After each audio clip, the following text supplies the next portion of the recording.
Praise the Lord. प्रभु का धन्यवाद हो आज का दिन के लिए एक बार फिर से आप सबको जय मसीह की।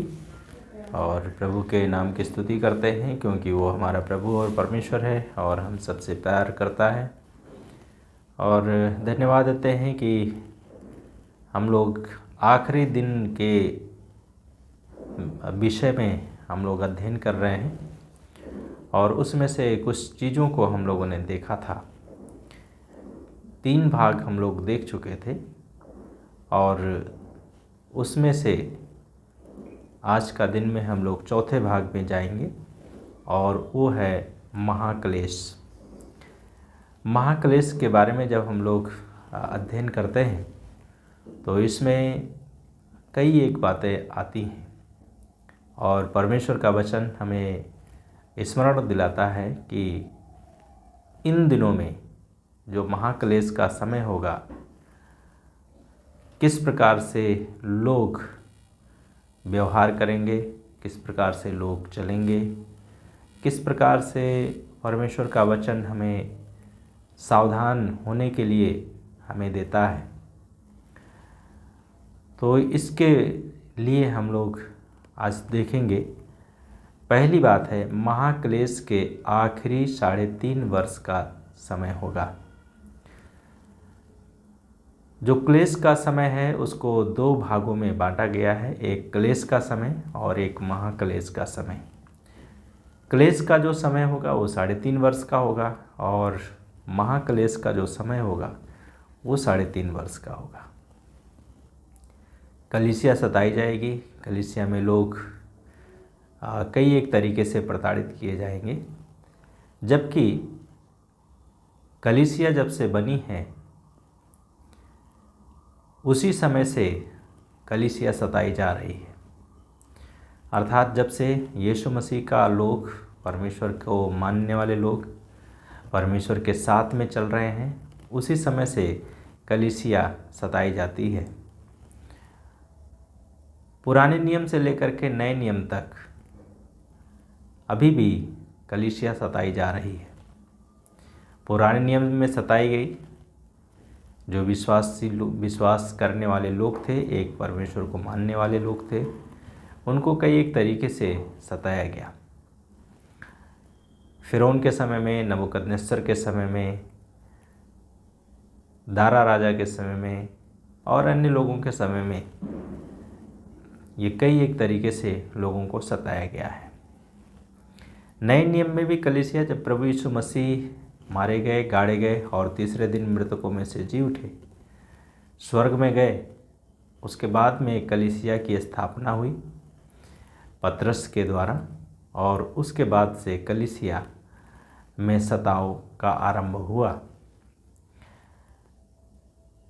इसी के सिलसिले में हम लोग आज के दिन में अध्ययन करेंगे और नंबर 1 है महाक्लेश के आखिरी 3.5 वर्ष का समय होगा। दानियल की किताब उसका 9 अध्याय और उसका 27 पद में यहाँ पे इस प्रकार से लिखा है, 1 सप्ताह के लिए तो वह बहुतों से दृढ़ वाचा बांधेगा, परंतु सप्ताह के बीच में वह मेल बलि और अन्न बलि को बंद कर देगा। 3.5 साल बहुत अच्छा से चालू रहेगा। प्रार्थनाएं होंगी, लोग प्रार्थना करेंगे, अद्भुत काम होंगे, लेकिन जिस दिन 3.5 वर्ष पूरा होगा उस दिन से महाक्लेश का समय शुरू होगा। ये कब शुरू होगा, इसके लिए तिथि को बताना, समय को बताना, तारीख को बताना, ये बाइबल के अनुसार हम कुछ भी नहीं कह सकते हैं उसके बारे में कि हाँ आज से शुरू होगा या कल से शुरू होगा, 1 साल बाद होगा, 10 साल बाद होगा। हम इसके बारे में कुछ भी नहीं कह सकते हैं क्योंकि इस प्रकार से बाइबल में कहीं भी परमेश्वर का वचन हमें ये बात नहीं बताया है या बाइबल हमें इसके बारे में स्पष्ट रूप से नहीं बताती है। लेकिन जब भी होगा उसके लिए चिन्ह को बताया है, परमेश्वर ने इंगित किया है। इसलिए जब वो चिन्ह दिखाई देगा तो हमें स्मरण करना है कि हाँ अब शुरू हो चुका है। तो यहाँ पे लिखा है कि 1 सप्ताह के लिए तो वह बहुतों से दृढ़ वाचा बांधेगा, परंतु सप्ताह के बीच में वह मेल बलि और अन्न बलि को बंद कर देगा। ये शुरू होगा महाक्लेश के समय में, लेकिन उसके साथ में ये क्लेश में भी चल रहा है और महाक्लेश में भी चलेगा।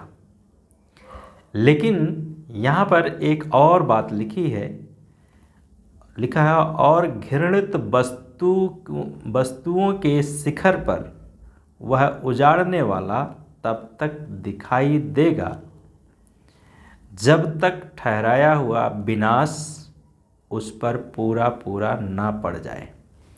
तो यहाँ पे एक और शब्द लिखा है घृणित वस्तुओं के शिखर पर। दूसरी बाइबल में पढ़ा जाए तो उसमें लिखा है पंख।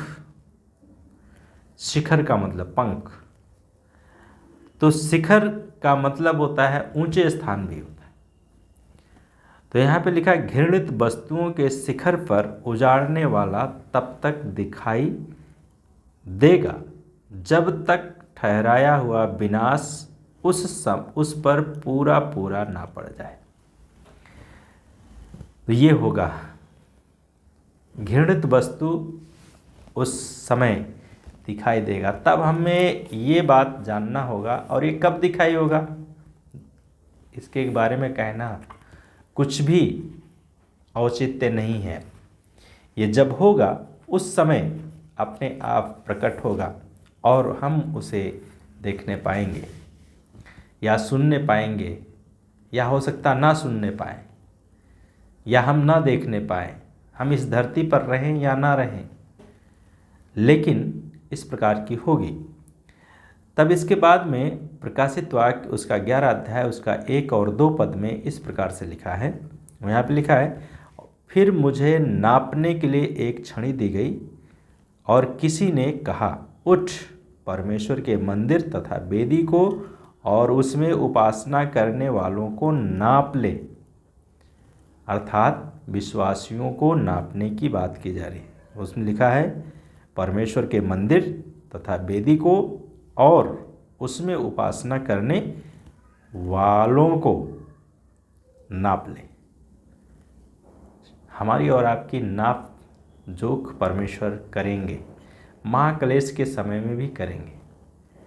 क्लेश के में भी समय कर रहे हैं, महाक्लेश के समय में भी करेंगे। तब लिखा है 2 पद में और मंदिर का बाहरी आंगन छोड़ दे, उसे मत नाप। स्वर्गदूत को परमेश्वर ये आदेश दे रहे हैं क्योंकि वह गैर यहूदियों को दिया गया है और वह 42 माह तक पवित्र नगर को रौंदेंगे। 42 माह मतलब 3.5 वर्ष। और तब उसके बाद में प्रकाशित वाक्य 12:6 में लिखा है तब वह स्त्री जंगल में भाग गई जहाँ परमेश्वर ने उसके लिए एक स्थान तैयार किया था कि 1260 दिन तक वहाँ उसका पोषण किया जाए। ये भी क्या है 3.5 वर्ष ही है। और तब उसके बाद में प्रकाशित वाक्य उसका 13:5 और 6 में इस प्रकार से लिखा है और उसे एक ऐसा मुंह दिया गया जिससे कि वह अहंकार पूर्ण और ईश निंदक शब्द बोले। फिर लिखा है उसे 42 महीनों तक कार्य करने का अधिकार दिया गया। ये परमेश्वर दे रहा है। तब 6 पद में लिखा है उसने परमेश्वर के विरुद्ध निंदा करने के लिए अपना मुंह खोला कि उसके नाम उसके तंबू अर्थात उनके विरुद्ध जो स्वर्ग में निवास करते हैं निंदा करे। तो शैतान को ये समय दिया जाएगा और वो उस समय परमेश्वर की निंदा करेगा। क्लेश के समय में भी किया जा रहा है, महाक्लेश के समय में भी किया जाएगा, परंतु महाक्लेश के समय में यह अत्यंत बढ़ जाएगा। तब दूसरी बात लिखा है महाक्लेश काल का शुरुआत उजाड़ने वाली घृणित वस्तु पवित्र स्थान में आने के साथ होगा। जो महाक्लेश का समय का शुरुआत होगा वो उजाड़ने वाली घृणित वस्तु जो पवित्र स्थान में आने के साथ होगा। जैसा हमने पढ़ा था अभी दानियल की किताब उसका 9:27 में, तो उसमें हमने पढ़ा था कि घृणित वस्तुओं के शिखर पर वह उजाड़ने वाला तब दिखाई देगा जब तक ठहराया हुआ विनाश उस पर पूरा पूरा ना पड़ जाए। तो ये घृणित वस्तु है क्या, कुछ कहना मुश्किल है अभी, परंतु एक प्रकार से शैतान का चिन्ह होगा वो, और वो यरूशलेम का मंदिर पर दिखाई देगा।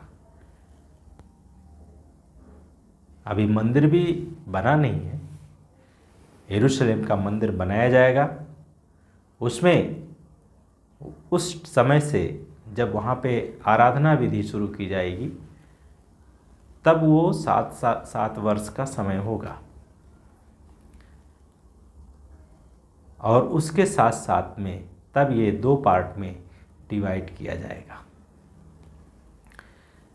12:11 में हम पढ़ते हैं दानियल की किताब उसका 12:11 में, यहाँ पे लिखा है कि और जिस समय से नियमित होम बलि बंद कर दी जाएगी और उजाड़ने वाली घृणित वस्तु स्थापित कर दी जाएगी, तब से 1290 दिन बीतेंगे।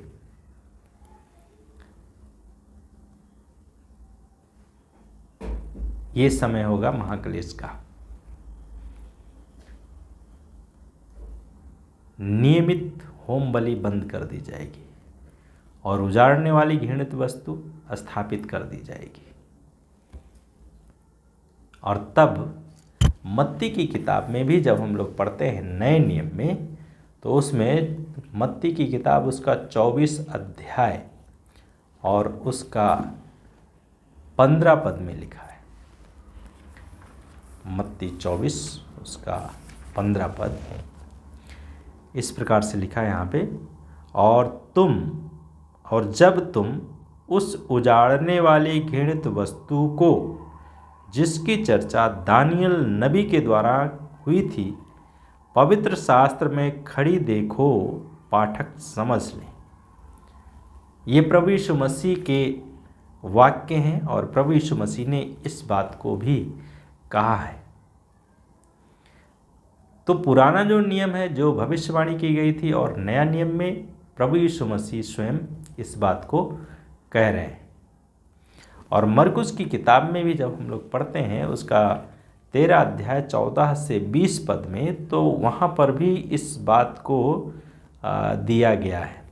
कहता प्रभु यीशु कहते हैं, परंतु जब तुम उस उजाड़ने वाली घृणित वस्तु को वहाँ खड़ी देखो जहाँ उसे नहीं होना चाहिए, पाठक समझ लें, तो जो यहूदिया में हों वे पर्वतों पर भाग जाएं, और वह जो घर की छत पर हो नीचे न उतरे, और ना कुछ लेने के लिए घर के भीतर जाए, और वह जो खेत में हो अपना चोंगा लेने के लिए पीछे न लौटे।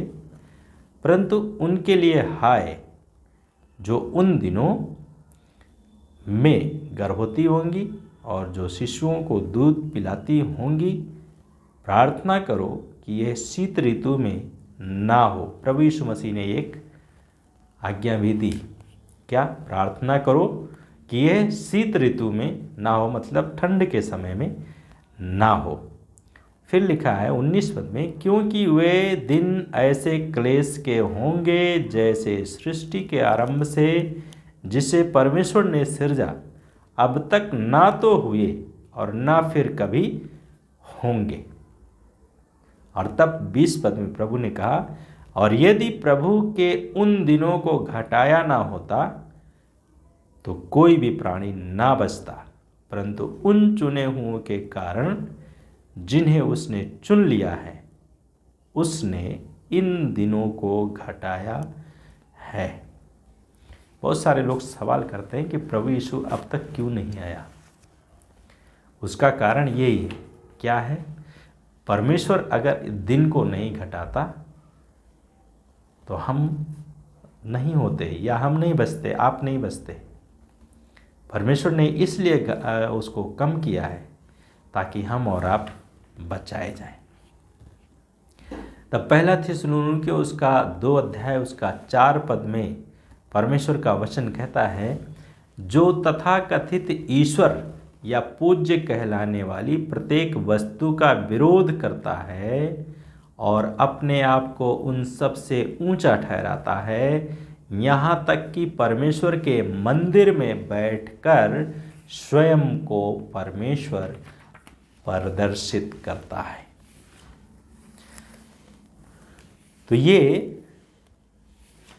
कार्य होगा, मंदिर में बैठेगा, स्वयं को परमेश्वर करके अपने आप को वो प्रकट करेगा। तब प्रकाशित वाक्य उसका 13 अध्याय उसका 14 और 15 पद में लिखा है, इन चमत्कारों के द्वारा जिन्हें उस पशु के समक्ष दिखाने की शक्ति उसे प्राप्त थी, वह पृथ्वी के निवासियों को धोखा देता और उनसे कहता था कि उस पशु की मूर्ति स्थापित करो।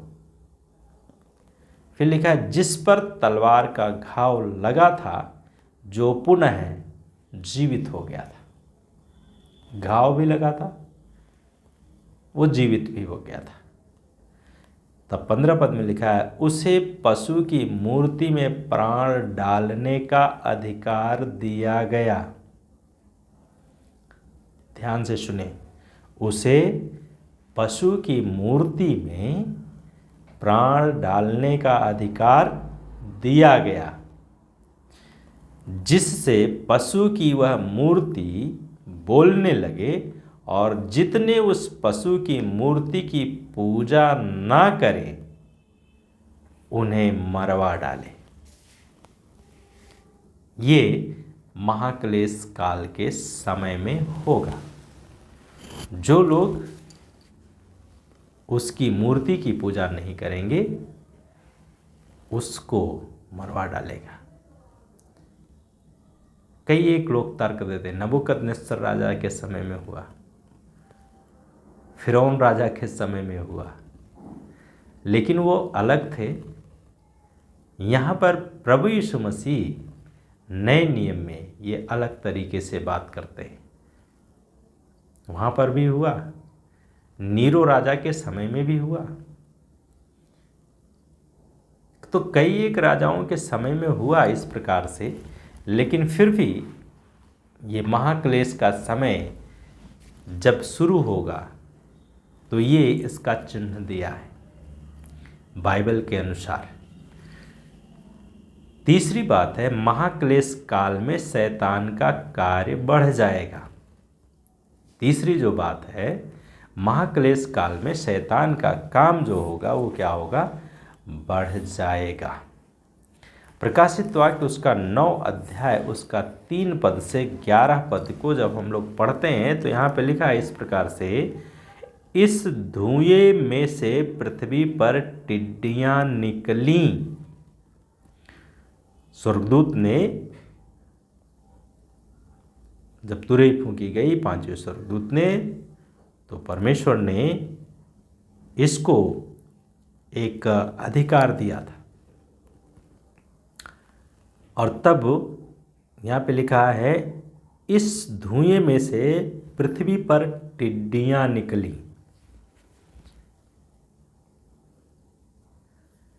कई एक लोग पिछले समय में टिड्डियाँ उड़ रही थीं तो उसका वर्णन कर रहे थे। महाक्लेश काल का शुरुआत हो गया। लेकिन यहाँ पर ये टिड्डियाँ निकली वो अलग है।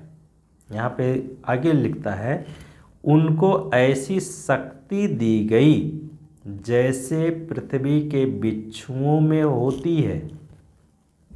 जो पिछले समय में टिड्डी दिखाई दी कई एक जगहों में, झुंड झुंड में, आकाश मंडल में, तो उनके पास में इस प्रकार का नहीं था। लेकिन यहाँ पे लिखा है कि उनको ऐसी शक्ति दी गई जैसी पृथ्वी के बिच्छुओं में होती है, और उन्हें आदेश दिया गया कि वे ना तो पृथ्वी की घास, ना कोई हरी वस्तु, ना किसी वृक्ष को हानि पहुँचाए, परंतु उन्हीं मनुष्यों को हानि पहुँचाएं जिनके माथों पर परमेश्वर की मुहर नहीं है। जिनके माथों पर परमेश्वर की मुहर नहीं है। तब 5 पद में लिखा, उन्हें किसी को मार डालने की नहीं, वरन 5 माह तक घोर पीड़ा देने की अनुमति दी गई थी। तो 5 माह तक ये पीड़ा देने के लिए परमेश्वर ने दिया, फिर दिया है। और इसके बाद में लिखा है कि यह ऐसी पीड़ा थी जैसी बिच्छू के डंक मारने से मनुष्य को होती है। तब 6 पद में लिखा, उन दिनों मनुष्य मृत्यु की खोज करेंगे पर पाएंगे नहीं, वे मृत्यु की अभिलाषा तो करेंगे परंतु मृत्यु उनसे दूर भागेगी। तब 7 पद में लिखा है, इन टिड्डियों का स्वरूप युद्ध के लिए तैयार किए हुए घोड़ों जैसा था, उनके सिरों पर मानो स्वर्ण मुकुट थे, और लिखा है उनके मुख मनुष्य के मुख जैसे थे, उनके बाल स्त्रियों के बाल के समान, उनके दांत सिंहों के दांत के समान थे, उनके कवच लोहे के कवच जैसे थे, उनके पंखों की आवाज़ ऐसी थी जैसी रथों और युद्ध में जाते हुए बहुत से घोड़ों के दौड़ने से होती है। 10 पद में लिखा, उनकी पूंछें बिच्छुओं की सी थी, उनमें डंक थे, उनकी पूंछों में मनुष्यों को 5 माह तक पीड़ा देने की शक्ति थी। तब 11 पद में, उन पर एक राजा था जो अथाह कुंड का दूत था, इब्रानी भाषा में उसका नाम अबद्दोन और यूनानी में अपुल्लोन है। तो पिछले समय में जो टिड्डियां आई थी क्या ऐसी थी? हम खुद सोचें और समझें। अगर नहीं थी तो महाक्लेश का काल अभी शुरुआत नहीं हुआ। उसमें लिखा है जिनके माथों पर परमेश्वर की मुहर नहीं थी उनको सताने के लिए परमेश्वर ने भेजेगा। और तब इसके बाद में 16 अध्याय का 12 से 14 पद में भी इस प्रकार से कुछ लिखा है। प्रकाशित वाक्य 16, 12 से 14। 6वें स्वर्गदूत ने अपना कटोरा महानदी फरात पर उंडेल दिया, इससे उसका जल सूख गया कि पूर्व दिशा के राजाओं के लिए मार्ग तैयार हो जाए। फिर मैंने उस अजगर के मुंह, उस पशु के मुंह और उस झूठे नबी के मुंह से 3 अशुद्ध आत्माओं को मेढकों के स्वरूप में निकलते देखा। ये चिन्ह दिखाने वाली दुष्ट आत्माएं जो जाकर समस्त संसार के राजाओं को सर्वशक्तिमान परमेश्वर के उस महान दिन के युद्ध के लिए एकत्र करती हैं। तो ये शैतान का काम होगा और ये बढ़ जाएगा। अभी इस प्रकार का काम नहीं हुआ है। तो हम इससे ये जान लें कि अभी महाक्लेश का जो समय है वो शायद नहीं शुरू हुआ। हम उसके बारे में कुछ भी स्पष्ट रीति से नहीं कह सकते अभी। ये परमेश्वर का वचन है और ये हमें शिक्षा देता है। इसलिए जो परमेश्वर का काम है हम उसको परमेश्वर पर छोड़ दें। हमें जो बाइबल के अनुसार चिन्ह दिखाई देते हैं उसको हम ढूंढें कि हाँ ये सही है या गलत है।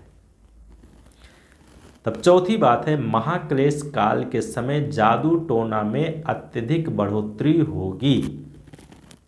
महाक्लेश काल में के समय जादू टोना में अत्यधिक बढ़ोतरी होगी और इसलिए पहला तीमुथियुस की किताब उसका 4 अध्याय उसका 1 पद में लिखा है, परंतु आत्मा स्पष्ट कहता है कि अंतिम समय में कुछ लोग भरमाने वाली आत्माओं और दुष्ट आत्माओं की शिक्षा पर मन लगाने के कारण विश्वास से भटक जाएंगे। तो विश्वास से भटकना आज आम बात हो गया है। विश्वासी लोग भी भटक रहे हैं। विश्वासी योग्य लोग भी जो अपने आप को विश्वासी कहते हैं वो भी भटक रहे हैं। तंत्र मंत्र की साधना में विश्वास करने लग जाते हैं। आप क्या कर रहे हैं हमें नहीं मालूम, परंतु यहाँ पे वचन कहता है यदि आप भी करते हैं तो सावधान हो और परमेश्वर की ओर फिरकर परमेश्वर से प्रेम करने वाले बने। प्रकाशित वाक्य उसका 9 उसका 21 पद में वचन कहता है, ना उन्होंने हत्या के कार्यों से, ना जादू टोनों से, ना बेविचार से और ना चोरी करने से मन फिराया। हम क्या कर रहे हैं आज? अपने कामों से मन फिरा रहे हैं, हत्या के काम से, जादू टोना के काम से, बेविचार से, चोरी करने से, या हम उसी में लिप्त हैं? प्रकाशित वाक्य 18 का 23 में भी कहता है, ना दीपक का प्रकाश तुझ में चमकेगा, ना दूल्हा दुल्हन तुझ में सुनाई देंगे, तेरी जादूगरी से सब जातियां भरमाई जाएंगी। तो जादूगरी से सब जातियां भरमाई जाएंगी। उसमें से मसीह लोग भी हो सकते हैं, आप भी हो सकते हैं, दूसरे लोग भी हो सकते हैं। और तब प्रकाशित वाक्य 22 उसका 15 पद में लिखा है, पर कुत्ते, जादू टोना करने वाले, व्यभिचारी, हत्यारे, मूर्ति पूजक और सब जो झूठ को चाहते व उस पर आचरण करते हैं बाहर रहेंगे, अर्थात परमेश्वर का राज्य में प्रवेश नहीं करेंगे। तो इसलिए हमें परमेश्वर के वचन के अनुसार अपने जीवन में देखना है, झांकना है कि हम क्या कर रहे हैं। 5वीं बात, महाक्लेश के समय सूर्य, चंद्रमा और तारों में परिवर्तन दिखाई देगा। महाक्लेश के समय में अभी भी परिवर्तन दिखाई दे रहे हैं, बहुत पहले भी परिवर्तन दिखाई दिए हैं, लेकिन आने वाले समय में कहता है सूर्य में भी, चाँद और चंद्रमा में भी और तारों में, ये तीनों में परिवर्तन दिखाई देगा। यशायाह की किताब उसका 13 अध्याय और उसका 9 से 11 पद में इस प्रकार से परमेश्वर का वचन हमें याद दिलाता है। यशायाह 13 उसका 9 से 11 पद इस प्रकार से लिखा है, देखो यहोवा का दिन जो क्रूर है तथा प्रकोप और जलजलाहट से भरा है आ रहा है कि देश को उजाड़ डाले और पापियों को उसमें से मिटा डाले। पापियों को उसमें से मिटा डाले। फिर लिखा है, और क्योंकि आकाश के तारागण और उनके नक्षत्र आगे को अपना प्रकाश ना देंगे। तारागण भी, नक्षत्र भी, साथ में लिखा है सूर्य का उदय अंधकारपूर्ण होगा, चंद्रमा प्रकाश ना देगा। एक समय आएगा जो ये होगा, चंद्रमा भी अपना प्रकाश नहीं देगा, सूर्य का भी उदय अंधकारपूर्ण होगा। तब इसके बाद में लिखा है 11 पद में, इस प्रकार मैं संसार को उसकी दुष्टता और दुष्टों को उनके अधर्म के कारण दंड दूंगा। मैं अभिमानियों के अभिमान का भी अंत करूंगा तथा निष्ठुरों के अहंकार को धूल में मिला दूंगा। ये परमेश्वर का पवित्र वचन है। मत्ती की किताब उसका 24 अध्याय उसका 29 पद में बाइबल हमें बताती है, यहाँ पर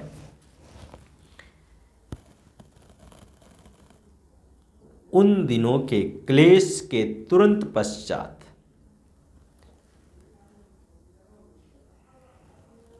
सूर्य अंधकार में हो जाएगा, चंद्रमा अपना प्रकाश ना देगा और आकाश से तारागण गिरेंगे तथा आकाश की शक्तियां हिलाई जाएंगी।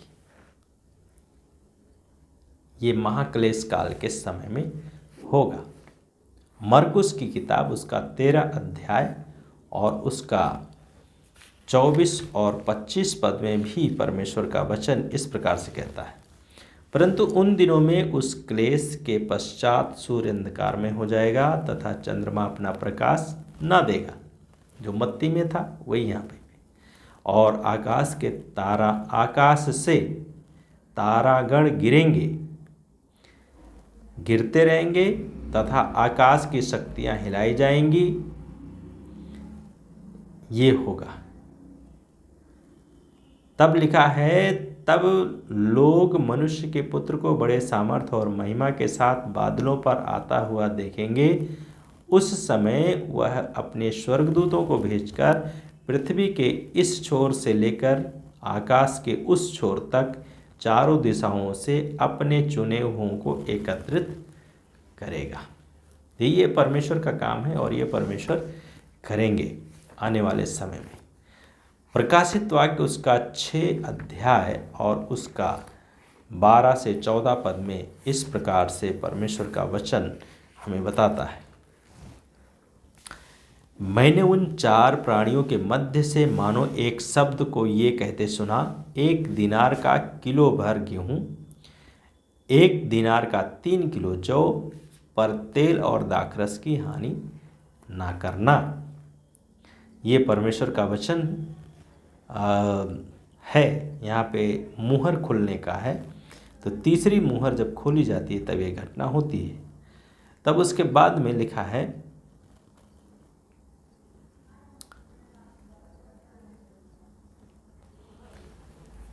हमने 6 पद पढ़ दिया।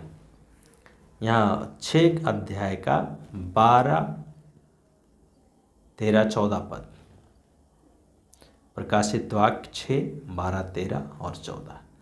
जब उसने 6वीं मुहर खोली तब मैंने देखा कि एक बड़ा भूकंप हुआ और बाल से बने कंबल के समान सूर्य काला और संपूर्ण चंद्रमा लहू के सदृश हो गया। चंद्रमा भी लहू बन चुका है, तो हम ये नहीं कह सकते हैं कि महाक्लेश शुरू हो गया अभी, क्योंकि कई बार हो चुका है, पर उपरोक्त बातें अभी नहीं हुई हैं। तो इसलिए कब शुरू होगा हम उसको चिन्हित नहीं कर सकते हैं, पर ये कुछ कुछ चिन्ह हैं, हमें इस पर ध्यान देना है और प्रभु यीशु मसीह के द्वितीय आगमन के लिए अपने आप को तैयार रखना है। क्योंकि प्रभु यीशु मसीह ने कहा, जागते रहो और प्रार्थना करते रहो, तुम ये नहीं जानते कि मनुष्य का पुत्र किस घड़ी आ जाएगा, सुबह के समय या दोपहर के समय, रात्रि के समय, कुछ भी नहीं कहा जा सकता। इसलिए हमें तैयार रहने की आवश्यकता है। तब लिखा है 13 पद में, आकाश के तारे पृथ्वी पर ऐसे गिरे पड़े जैसे बड़ी आंधी से हिलकर अंजीर के वृक्ष से कच्चे फल गिर पड़ते हैं। आकाश फटकर ऐसे हट गया जैसे चर्म पत्र लिपट जाता है और प्रत्येक पर्वत पर तथा द्वीप अपने स्थान से हट गया। तो ये हो रहा है, होने वाला है। और तब 8 अध्याय उसका 10 और 12 पद में लिखा है, तीसरे स्वर्गदूत ने तुरही फूंकी तो एक विशाल तारा मशाल के सदृश जलता हुआ आकाश से गिरा और वह नदियों और जल के स्रोतों की 1/3 पर जा गिरा। वह तारा नागदौना कहलाता है। इससे जल का 1/3 नागदौना हो गया। इससे इस जल के कड़वे हो जाने के कारण बहुत से मनुष्यों की मृत्यु हो गई। पानी से भी मृत्यु हो गई, कड़वा हो गया, पी नहीं सकते थे। और तब इसके बाद में 12 पद में लिखा है, चौथे स्वर्गदूत ने तुरही फूंकी तो सूर्य की 1/3, चंद्रमा की 1/3 और तारों की 1/3 पर विपत्ति आई, जिससे इनका 1/3 अंधकारमय हो गया कि दिन का 1/3 और वैसे ही रात्रि का भी 1/3 प्रकाशमान ना हो। तो ये 9 अध्याय का 2 पद में लिखा है, उसने अथाह कुंड को खोला और उस कुंड का धुआं बड़ी भट्ठी के समान धुएं के समान निकला और सूर्य और वायुमंडल दोनों उस कुंड के धुएं से अंधकारमय हो गए। अभी हुए नहीं, हो गए। जब ये खोला जाएगा तब। तो इसलिए हमें सावधान रहना है और चैतन्य रहना है और प्रभु के साथ हमें चलते रहने की आवश्यकता है।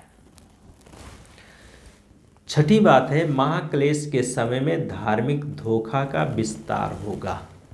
महाक्लेश के समय में धार्मिक धोखा का विस्तार होगा। छठवीं बात, मत्ती की किताब उसका 24 का 24 में लिखा है, क्योंकि झूठे मसीह और झूठे नबी उठ खड़े होंगे और बड़े बड़े चिन्ह और अद्भुत काम दिखाएंगे, यहाँ तक कि यदि संभव हो तो चुने हुओं को भी भरमा देंगे।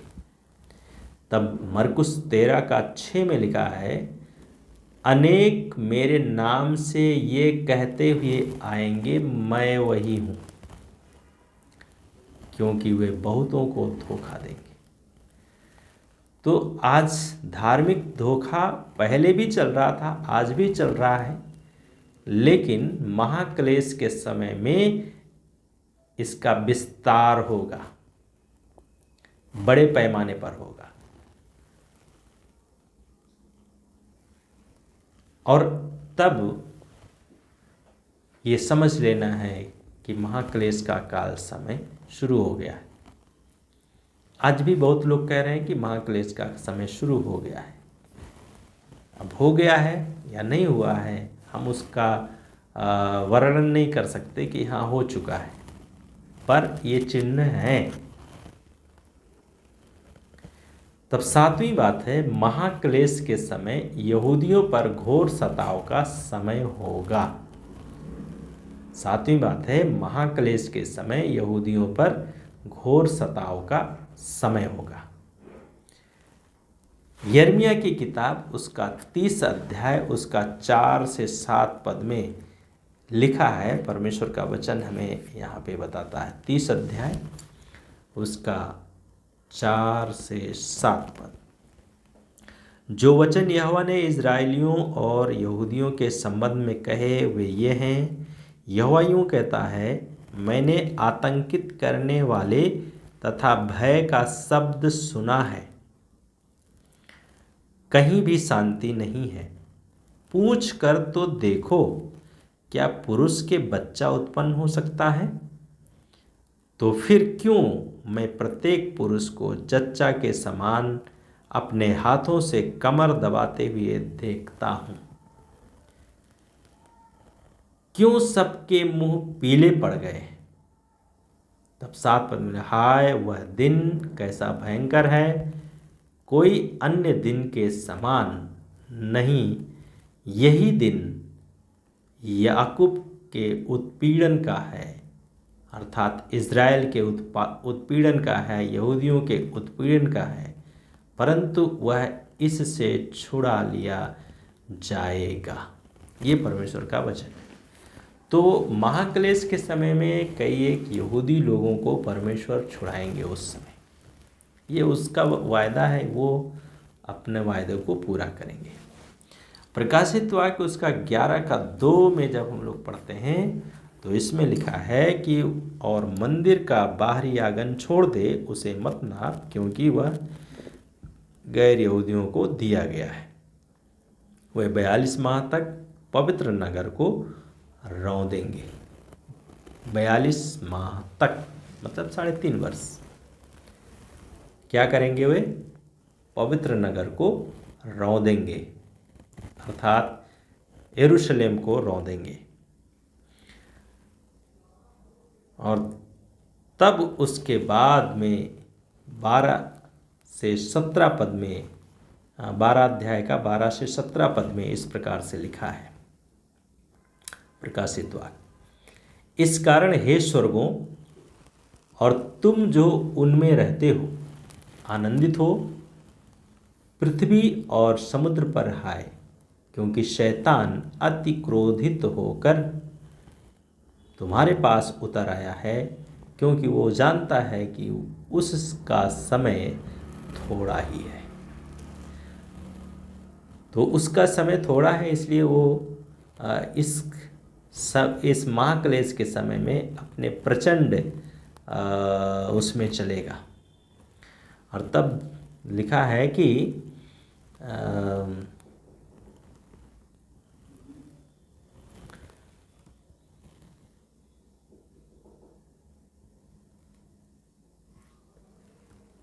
उतर आया, शैतान अति क्रोधित होकर तुम्हारे पास उतर आया है, क्योंकि वो जानता है कि उसका समय थोड़ा ही है। तब 13 पद में लिखा है, जब अजगर ने देखा कि मैं पृथ्वी पर गिरा दिया गया हूँ, तो उस स्त्री को जिससे ने पुत्र को जन्म दिया था सताने लगा। पर उस स्त्री को एक बड़े उकाब के 2 पंख इसलिए दिए गए कि वह अजगर के सामने से जंगल में उस स्थान को उड़ जाए जहाँ एक काल और कालों और अर्धकाल तक उसका पालन पोषण किया जाएगा। तब 15 में लिखा है, फिर सांप ने उस स्त्री के पीछे अपना मुंह से नदी के समान जल बहाया कि उसे जल प्रवाह में बहा ले जाए। और तब 16 पद में लिखा है, पर पृथ्वी ने स्त्री की सहायता की और उसने अपना मुंह पसारा और पानी जो नदी के समान था अजगर ने बहाया था उसको पी लिया। तब 17 पद में लिखा है, और अजगर स्त्री पर क्रोधित हुआ और उसकी शेष संतान से जो परमेश्वर की आज्ञा मानती है और यीशु की गवाही पर स्थिर है, युद्ध करने निकला। ये महाक्लेश के समय यहूदियों पर घोर सताव का समय होगा। महाक्लेश के समय में तो ये 7 बातें थीं जो हमने महाक्लेश के समय में देखा। तो इस चौथे भाग को हम 2 भाग में देखेंगे और आज हमने एक भाग में इस बात को देखा है। तो इन चीज़ों के ऊपर हम ध्यान करें और उसको देखें। पहली चीज़ है महाक्लेश के आखिरी 3.5 वर्ष का समय होगा। दूसरी बात है महाक्लेश काल का शुरुआत उजाड़ने वाली घृणित वस्तु अर्थात पवित्र स्थान में आने के साथ होगा। तीसरी बात है महाक्लेश काल में शैतान का कार्य बढ़ जाएगा। चौथी बात महाक्लेश काल के समय जादू टोना में अत्यधिक बढ़ोतरी होगी। पांचवी बात महाक्लेश के समय सूर्य, चंद्रमा और तारों में परिवर्तन दिखाई देगा। छठी बात है महाक्लेश के समय में धार्मिक धोखे का विस्तार होगा। सातवीं बात है महाक्लेश के समय यहूदियों पर घोर सताव का समय होगा। तो ये चौथे भाग का हमने एक पार्ट देख लिया। दूसरा पार्ट हम 8 से लेकर के 14 पॉइंट तक हम अगले पार्ट में देखेंगे। सो परमेश्वर करे ताकि हम इस वचन को समझ सकें, पवित्र आत्मा हमें समझाए ताकि हम इसे समझ सकें और सीख सकें। आइए प्रार्थना करें। प्रभु इस वचन के लिए धन्यवाद। इसको सीखने के लिए आप हमारी सहायता करें। आपका आत्मा हमें सिखाए ताकि हम और आपके वचन को सीख सकें और आपके द्वारा हम आपके साथ में चल सकें। धन्यवाद के साथ इस समय को आपके हाथ में देते हैं। हर एक के साथ होकर हर एक की सहायता करें। धन्यवाद के साथ प्रार्थना यीशु के नाम से मांगते हैं, आमीन।